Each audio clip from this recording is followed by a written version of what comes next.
Hello, this is Kevin and I'm here for the third episode of B1. Since my sister can't be here with us for this video, I'm going to try to hit two things real quick.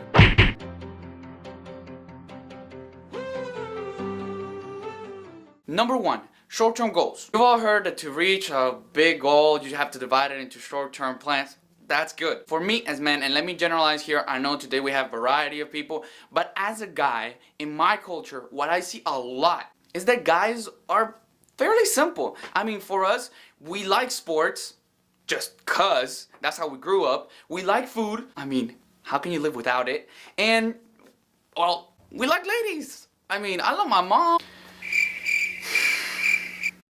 We associate one thing with the other very quickly. It's not like we think through it deeply and think, oh, why do I like food? Just cuz. Women, on the other hand, are not so simple. And that's great. That's just them. That's beautiful. You've all heard the classic example of why the woman can't pick a dress, the black one or the red one. And as a regular guy, I couldn't even start to comprehend how the mind of a woman works. But this guy broke it down for me. He said, listen, Kevin, girls, they break it down into pros and cons and then consequences. That's not what con stands for. It's super complex decision process that goes in their minds in like milliseconds. Wow. When we start to understand women and adapt a little bit to their mindset is when we start to mature. Wow. Listen to me. I'm not trying to advocate for guys to lose their simplicity. I love being a guy. The simplicity of just watching sports because that's what we do.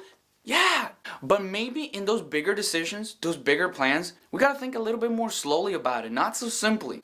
Life is made up of decisions. Life is made up of parts. And just like a road trip, when you get on a car, you might actually think, okay, I'm going from point A to point B. But it's not that simple. Along the way, you're gonna make stops. Along the way, there are going to be pauses.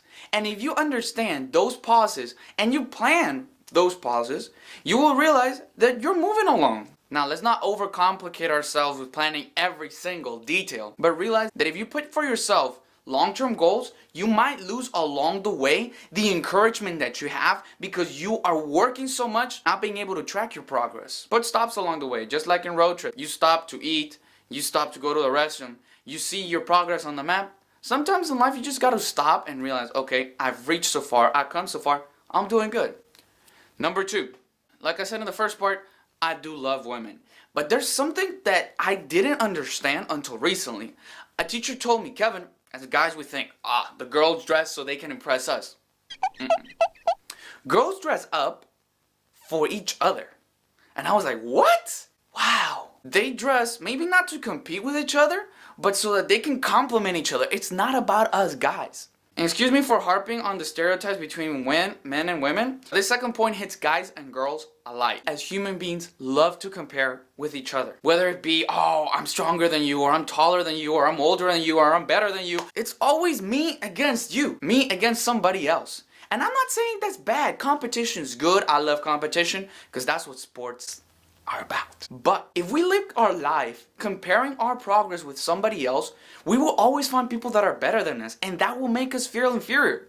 Also, we will find people that are not as good as us, and that will give us a false sense of success. As we go along in life, we gotta realize that not everybody succeeds in the same way. For some people, success is being at the top of the food chain, being rich, having the car, being famous. That's good. But for some others, you just gotta work at what you're good at for years. Maybe you won't get a lot of recognition. Maybe you won't get a lot of money. That doesn't mean that what you've done and what you are is not good. Remember, as you run through life, most of the time you will only be able to see the people that are ahead of you and make you feel inferior. But don't forget that you've come this far. Every time we go up against a big decision, a big plan, a big challenge, we have fears. For some of us, it's the fear of failing. But let me tell you something. If you never try, you will never know if you would have been able to succeed. That's fear number one. Fear number two is other people's expectations. And just like comparing ourselves, when you try to fit in somebody else's box, whether it is what your parents want, what other people are doing, what could potentially give you the better life, you will not be brave enough to go out there and maybe do something that you feel passionate about. Fear number three, the fear of losing everything. As we're leaving to college, we're leaving literally everything we know. For so long, we lived in a bubble where our parents protect us, they love us, they tell us we can do it. And now we're going out into real life. And when we meet the world, It's tough. But let me tell you something.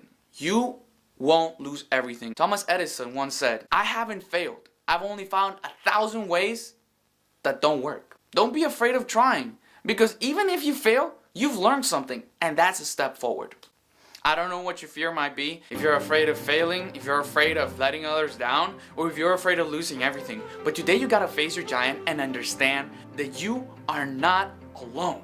God says in Isaiah 43, do not fear, for I have redeemed you. When you pass through the waters, I will be with you. When you pass through the rivers, they will not sweep over you, since you are precious and honored in my sight. And because I love you, I will give people in exchange for you, and nations in exchange for your life. Let me tell you something you might not know about the story of David and Goliath. Although David seemed to show great courage, he said one thing: the battle is God's. So even if you don't hit the giant with the first stone, God will still give you the victory. Listen, you don't have to be worried about making the decision. You don't have to be scared of not reaching that goal. By being a child of God, you are already a conqueror. And remember Philippians 1:6. He who started that great work in you will be faithful to complete it. You have come this far, keep going. If you like this video, you already know what to do. Give it a like, give it a comment, and please subscribe to our page. Don't forget to share with other people, and stay tuned for the next episode here on B1. I almost forgot, I wanted to give a shout out to some friends who are helping us, some of them all the way from Colombia, Alejandra, Kayla, and the ones here, Jasmine, Corey, and all of those who behind the scenes give us advice, counsel, and all those things. You're the reason why we can make these videos. Thank you again to all of you.